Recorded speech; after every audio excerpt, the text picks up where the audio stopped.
briefly kung anong course mo and anong expectation mo bago ang mag-start sa internship dito sa EasyTax. So, hi po, I am Ariana Faye El Herradura. So, I am from Sacred Heart College, Lucena City po. And taga dito naman po talaga ako sa Candelaria. And my course po is BSMA Management Accounting po. Second question.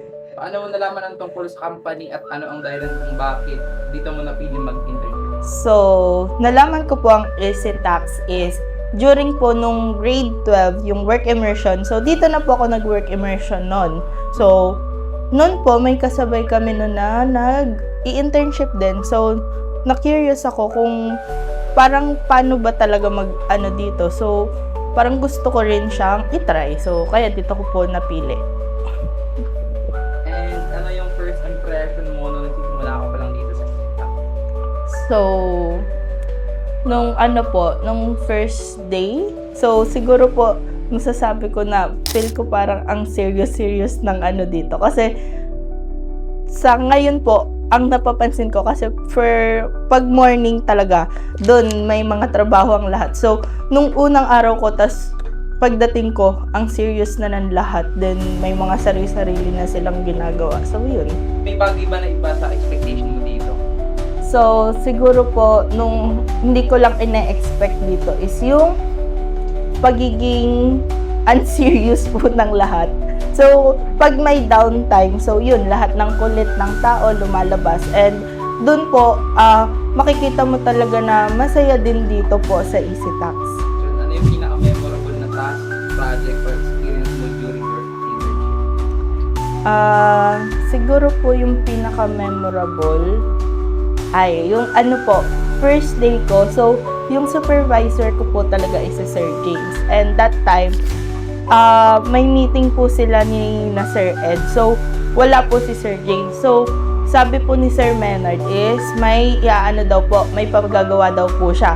And then, nung nagpa-file po siya, zero filing naman po. Pero, nung na-file ko na, napansin ko na na-typo ako dun sa pangalan. So, sabi ko bago mag-lunch yun. So, during, diba, bago mag-lunch. So, nung nag-lunch time na, hindi ko pa rin nasasabi kasi hindi ko alam kung anong sasabihin ko. So, after lunch, dun ko na nasabi. So, yun naman is, i-amend lang naman daw. So, yun. Okay, next question. Ano yung naging pinaka-challenging na part ng internship mo at paano ka natulungan ng team para ma-handle mo? Siguro po pag may task din na hindi mo pa rin talaga siya alam kung paano gawin.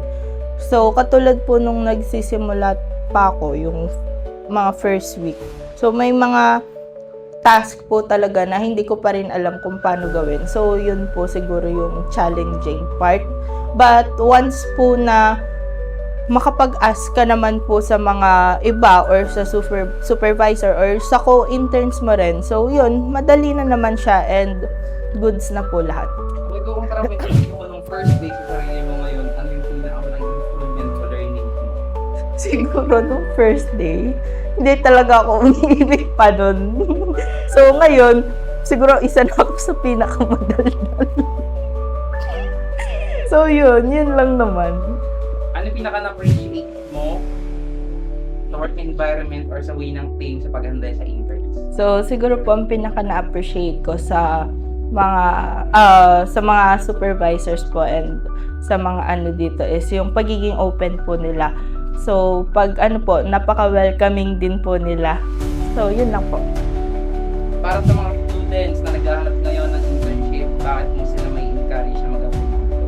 To the sa future interns po or kung sino man po ang gustong makapasok sa EasyTax. So, maganda po dito sa EasyTax because lahat po ng about taxation or kung mahilig kayo sa tax, so matuturo po nila. Then, welcoming din po sila dito. And also, yung masaya din po dito. So, pag nag-warm up na po kayo dito, lahat naman po is magagawa nyo ng madali and masaya po kayong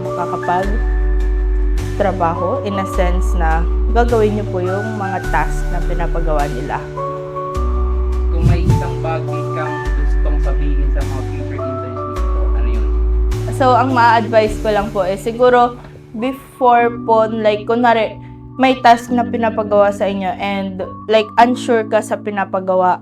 So, dapat i-clarify mo siya sa supervisor or kung sino man nagpagawa sa'yo. Kasi, baka mamaya, may ano ka, may alam mo daw, pero unsure ka pala. So, clarify mo rin para hindi ka na rin mapagsabihan at the end and ma-stress ang everyone.